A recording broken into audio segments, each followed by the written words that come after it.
Aproximadamente a las 3 de la mañana, el 911 recibió una desesperada llamada de un hombre que aquejaba un fuerte dolor en su área abdominal. Dijo frases como: «Se me salieron las tripas», «Tengo una herida abierta en el estómago». Al llegar la policía, lograron estabilizar al hombre. A simple vista, la escena parecía un robo frustrado. Había ropa alborotada que estaba fuera de sus cajones, billeteras y dinero que habían desaparecido, y una mujer preocupada que socorría a su esposo herido. Sin embargo, al revisar con más precisión la escena, encontraron un cartucho de escopeta calibre 20 al lado de la cama. Lamentablemente, meses después, el hombre, identificado como Steven Beard, falleció debido a las heridas del ataque. ¿Realmente fue un robo? ¿O todo lo visto fue una escena detalladamente armada, con un contexto mucho más oscuro? Yo soy Jack el Examinador, y te doy la bienvenida. Acompáñame a revisar el impactante caso de Steven Beard.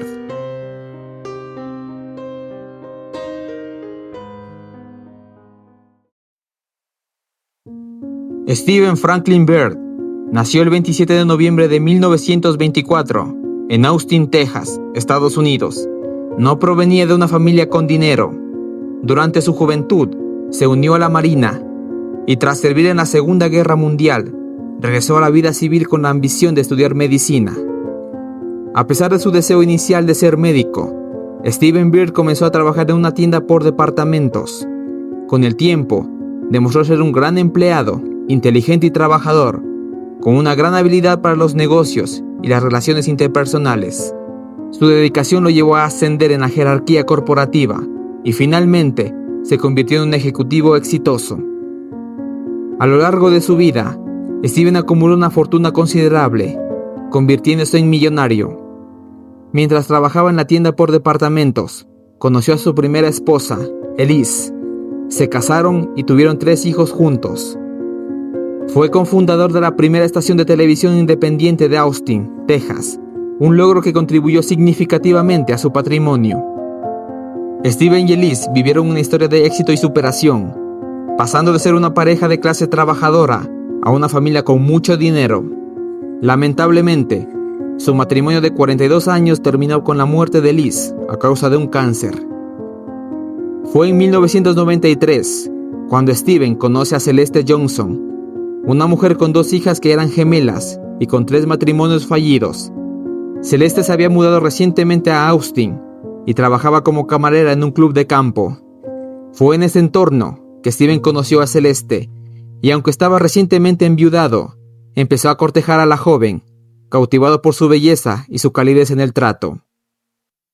Pasó un mes de noviazgo cuando Steven le propuso a Celeste que se mude junto a sus hijas a su gran mansión. Celeste aceptó. Además, Steven aceptó adoptar legalmente a las gemelas y finalmente, el 18 de febrero de 1995, la pareja se casó en una gran boda. Sin embargo, familiares y conocidos de Steven no estaban de acuerdo con la situación, ya que decían que Celeste no lo quería en realidad, simplemente era una cazafortunas y una manipuladora. Steven hizo caso omiso de estas acusaciones.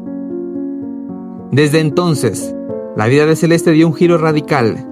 Estaba rodeada de lujos y comodidades. Gastaba dinero por montones y sin remordimiento. Registros indican que diariamente llegaba a gastar entre $15,000 a $30,000. Ropa de lujo, joyas, autos, todo lo que quería lo tenía. Al millonario Steven Beard, nada de esto parecía molestarle. A pesar de su cómoda vida, con el paso del tiempo, Celeste empezaría a sumirse en una gran depresión. Alegaba sentirse sola, pues al parecer, Steven salía mucho y no pasaba en la mansión. Fue tanta la depresión que incluso tenía pensamientos suicidas, tal como los había tenido en su adolescencia, marcada por el abuso de su padrastro y la violencia sufrida en sus 3 matrimonios. Por ese motivo, Celeste fue internada en el Centro de Salud Mental San David de Pavilion. Allí, conoció a Tracy Tratron, una paciente que luchaba por superar su adicción al alcohol. Ambas mujeres iniciaron una fuerte amistad que, con el paso del tiempo, se convertiría en una relación sentimental, clandestina y oculta. Ninguna de las dos se lo confesó a nadie. ambas se lo ocultaron deliberadamente a Steven y a todo su entorno. Sin embargo, las hijas de Celeste sí se percataron de ese cariño tan peculiar entre ambas mujeres.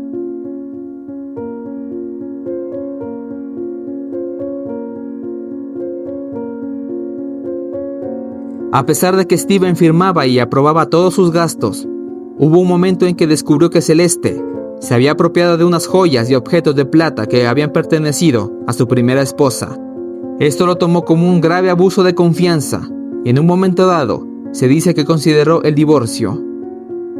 Steven Bird no sospechaba que la relación entre Celeste y Tracy fuera más que una amistad. Sin embargo, un día, Cristina, una de las hijas de Celeste, le contó a Steven que vio a su madre besar a Tracy, pero su madre lo negó todo. «Nunca la besé», le aseguró al marido. Lo que nadie se imaginaba es que Celeste estaba manipulando a su amante para hacerla creer que era una mujer maltratada, que su esposo era un hombre abusivo y que necesitaba salir de ese infierno. Incluso le dijo a Tracy que estaba desesperada y pensando en el suicidio.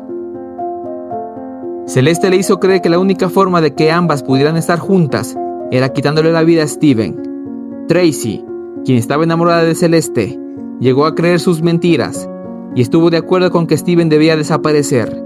Fue así que ambas mujeres idearon un plan que lo llevarían a cabo muy pronto.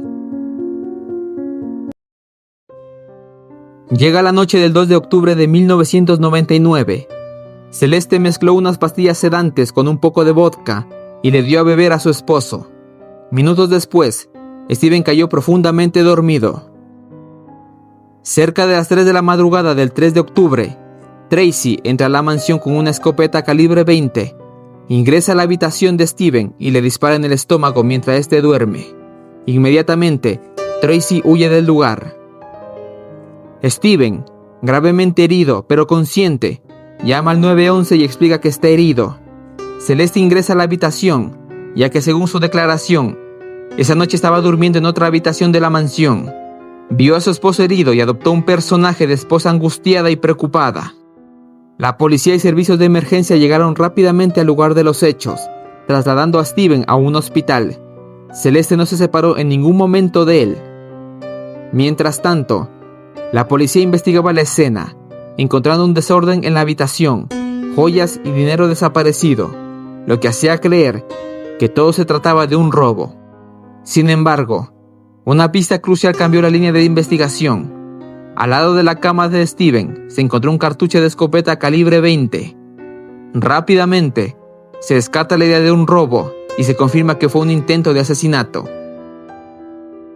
Las declaraciones de las hijas de Celeste fueron cruciales en la investigación. De inmediato, señalaron a la amiga especial de su madre como posible sospechosa. La policía visita la casa de Tracy, encontrándose con pruebas directas que vinculaban a Tracy con el ataque. Había muchas fotos de Tracy y Celeste por toda la casa, y encontraron una escopeta calibre 20 escondida. Las pruebas balísticas confirmaron que esta escopeta fue el arma utilizada para tratar de quitarle la vida a Steven. El 8 de octubre, Tracy es detenida por presunto intento de asesinato. Finalmente, Tracy confesó su participación en el ataque, sin nombrar a Celeste en ningún momento. Estaba dispuesta a enfrentar ella sola toda la culpa, sin perjudicar a su amante. Steven Bird logró sobrevivir en primera instancia al ataque, gracias a la rápida acción de los médicos, y aparentemente se recuperaba de forma satisfactoria. Steven es dado de alta del hospital y regresó a la mansión. Celeste lo cuidaba en todo momento, mostrándose como una esposa amorosa. Sin embargo, el 22 de enero del 2000, Steven Bird fallece debido a un embolismo pulmonar y un coágulo de sangre, una complicación directamente relacionada con la herida de bala que sufrió. Esto elevó los cargos contra Tracy, pasando de intento de asesinato a asesinato. Mientras tanto, en julio del 2000, 6 meses después del deceso de Steven Bird, Celeste Johnson contrae matrimonio por quinta vez. Aquella noticia enfadó a Tracy, quien se sintió traicionada y menospreciada por la mujer que un día juró amarla. Tracy había guardado silencio con tal de proteger a su amada. Sin embargo, ahora estaba dispuesta a contarlo todo. Tracy confirmó a los investigadores que ella y Celeste sí tenían una relación sentimental y a partir de ahí les explicó el trasfondo del crimen. Celeste no soportaba a Steven porque decía que la maltrataba.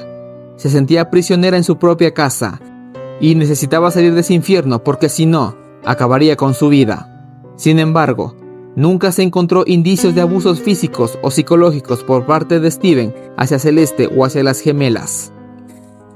Tracy aseguró que creyó todo lo que Celeste le contaba. Estaba enamorada y pensaba que era sincera, naciendo un odio profundo hacia el esposo de su amante. Fue así como Celeste le pidió a Tracy que matara a su esposo, que ella le ayudaría desactivando la alarma y dejando la puerta de su habitación sin cerrar con llave. En base a estas declaraciones, el 28 de marzo del 2002, Celeste Johnson es arrestada por autoría intelectual de un crimen. Durante su juicio, los jueces la culparon de haberse casado con Byrd únicamente por su dinero.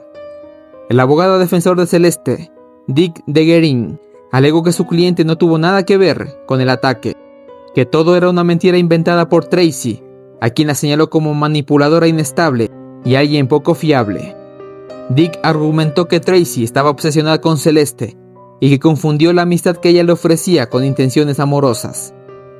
Dick concluyó que Tracy veía a Steven como una amenaza y que actuó completamente sola.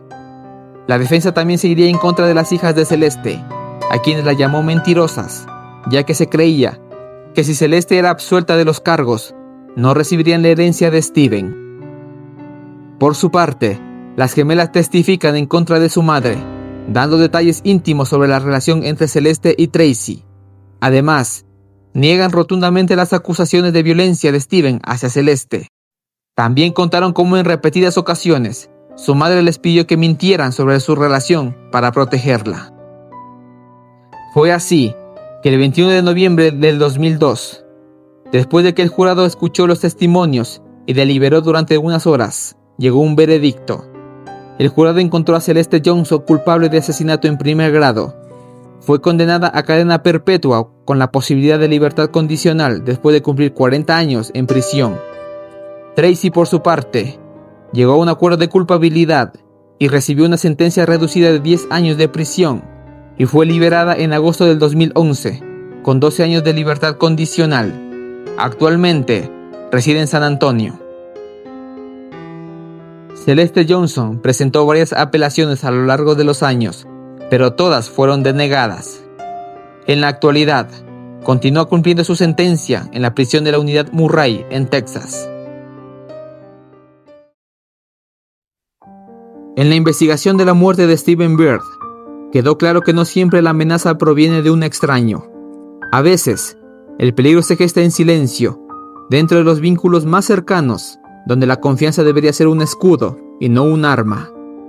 Este caso no reveló solo un crimen cuidadosamente planeado, sino también la facilidad con la que la ambición y el engaño pueden disfrazarse de afecto. La justicia actuó, pero el vacío que deja una traición así nunca se llena por completo. Al final, lo que queda es una advertencia. Conocer a alguien no significa conocer sus verdaderas intenciones. Pero me gustaría saber, ¿qué piensas tú de este caso? ¿Cómo asimilas que el peligro venga de quien duerme a tu lado?